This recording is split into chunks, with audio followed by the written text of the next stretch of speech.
guys, James Harrison. It's time for Tip Tuesday. I had a question about this, so I'm going to try to address this. First off, I haven't practiced rudiments for speed in a long time. I'm probably not as fast on some of them as I used to be. It's no excuse. I just tell you, I went through a phase where I was heavily involved with them.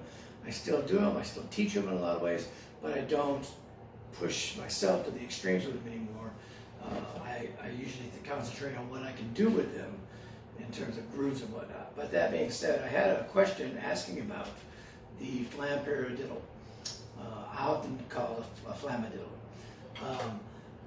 You know, there's exercises out there already. I think the Dennis DeLucia learning sequence of the rudiments that used to be on the Vic Firth website, but once he left Vic Firth, I think that came down. But there's a great exercise of that, and I think that Kevin Donka, if you're not familiar with Kevin Donka, look him up. He's got several pages between Facebook, Instagram, and he's got his own page, and Donka Drums, you can find it.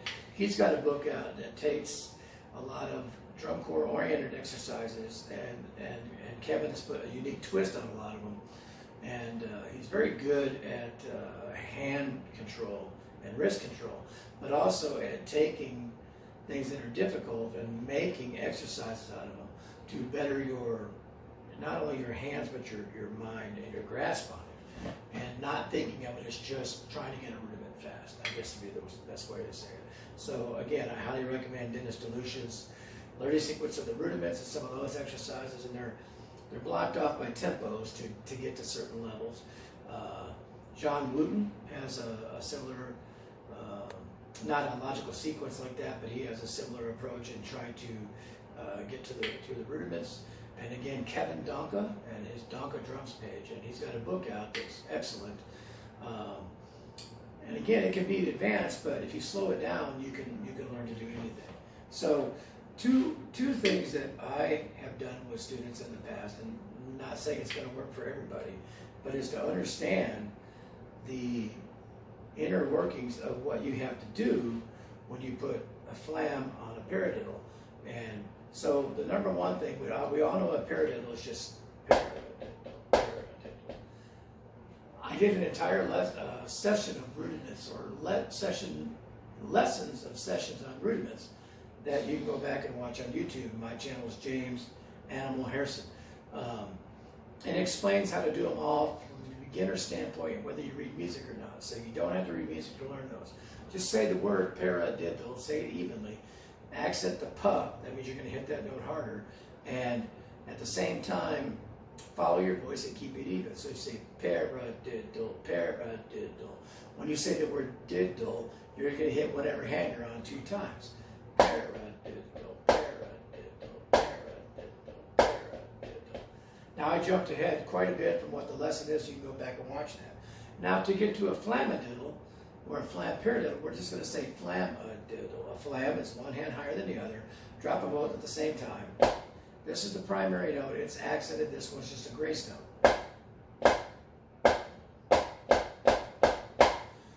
A flam is nothing more than that FL sound, fla. The sound your voice makes when you say the word flower, fla, flavor, flower, fla. That's a flam. Same word, same sound it makes when you say the word flam. You put those together, we're not going to say flam paradiddle, we're going to say flamadiddle, flamadiddle, flamadiddle, flamadiddle, flamadiddle.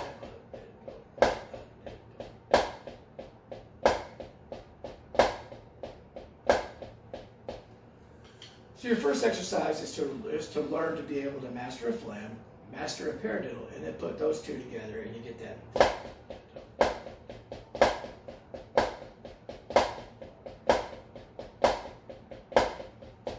Now, one of the things that is great, and a lot of drum corps exercises do that, is to isolate what one hand does. So I've got this heart surface. I'm going to play the flamadiddle really slow.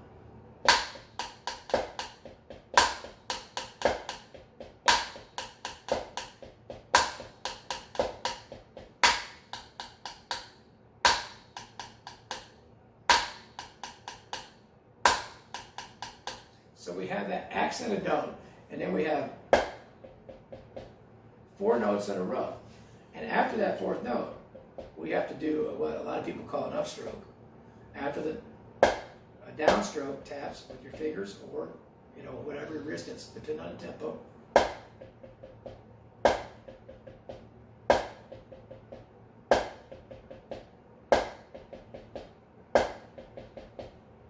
Same thing with the left hand.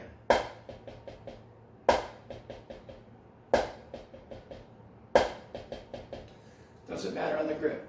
Now, if I put them in together,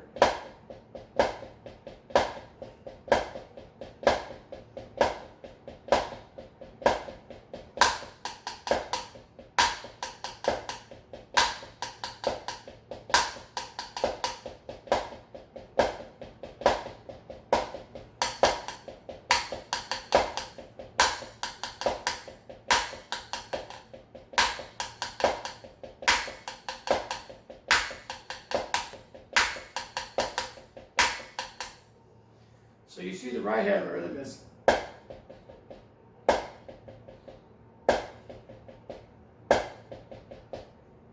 the left rhythm is exactly the same, but it's displaced in a different way.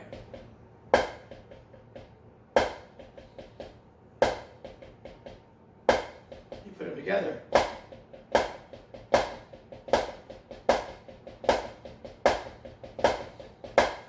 So one exercise that you could do is just to play that for a measure each. Think of them as 16 notes. I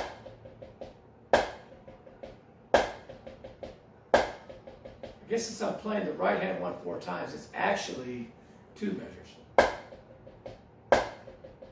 1, 2, 3, 4.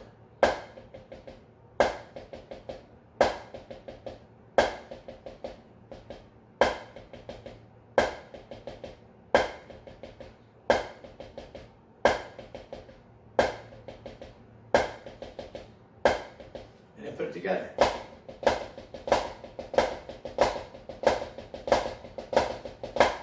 So if I put that all together,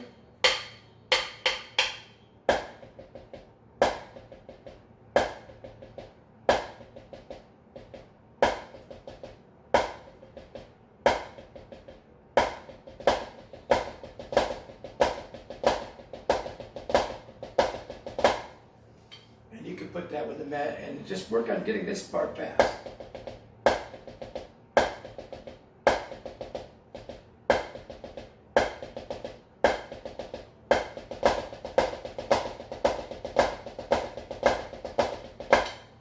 That's going to allow you to get those faster. Now I know that's not super fast, but I'm not super warmed up either.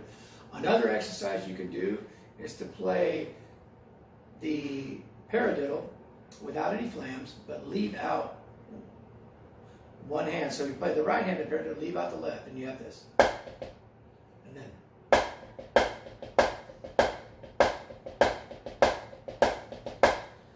So then flam that.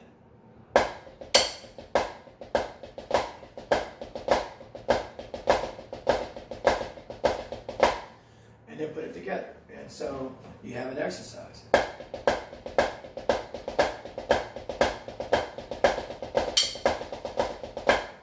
Okay? So that's another way to do it. Another way is to make a complete exercise out of it. So one exercise I like to do with people is to play, I guess you could say, I'm going to do flam taps, which is an internal part of that flam paradiddle.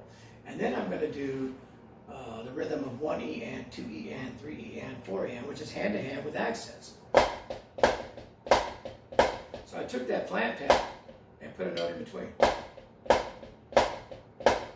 I started with this.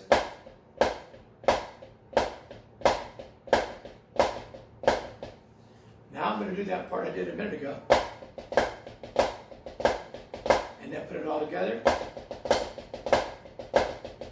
And we have our flam paradiddle or flamadiddle. So slowly the whole thing. Flam taps.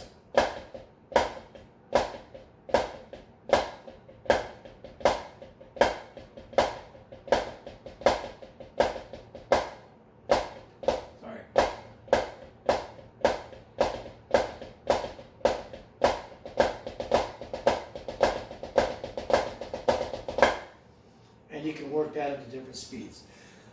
Other than that, it's really just a matter of patience and a metronome, and really work it up. The looser you get, the faster you're going to get at it, and realize that you don't want to tighten up, you actually want to loosen up as you get faster. That's my take on trying to get them faster.